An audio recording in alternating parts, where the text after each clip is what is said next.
I also programmed in Perl a bunch, just to be cool. So like it's not all about compression. No, you can compress it too far. Right. Perl Gulf is a thing where you can turn programs into something that's unreadable for humans. Now, the great thing about Perl was that it came out before Ruby.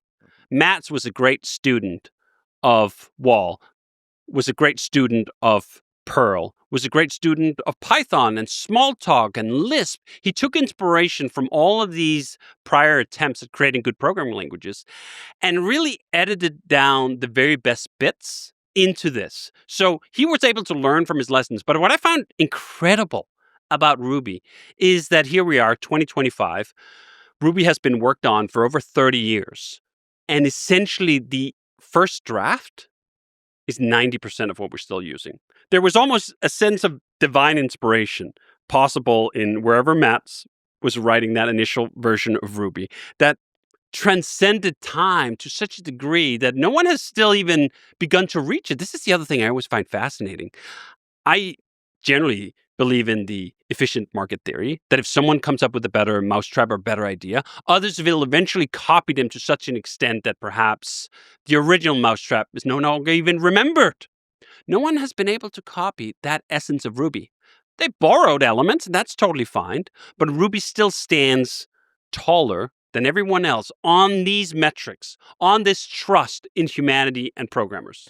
And we should also say, like, maybe the perfect programming language, that metric, and then there's the successful language, and those are often different. There's something wonderful about the Brendan Eich story of creating JavaScript. Yes. Of there's something truly beautiful about the way JavaScript took over the world.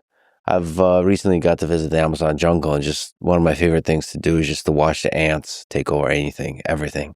And it's just like, it's a nice distributed system. It's a messy thing that doesn't seem to be order, but it just works. And the machinery of it. Worse is better. I mean, that's actually the name of a pattern for in software development and other ways of is the pattern of Linux. Yes. Linux was quantifiably worse than, I think it was Minix at the time. Other ways of it that were more cathedral, less bizarre, and it still won. That there's something to it that the imperfections can help something go forward. It's actually a trick I've studied to the degree that I now incorporate it in almost all open source that I do.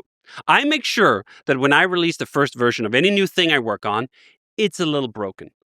It's a little busted in ways that invite people to come in and help me. Because there's no easier way to get the collaboration of other programmers than to put something out that they know how to fix and improve. Yeah, that's awesome. But Ruby is somehow, or was at least, a little bit different in that regard. Not in all regards.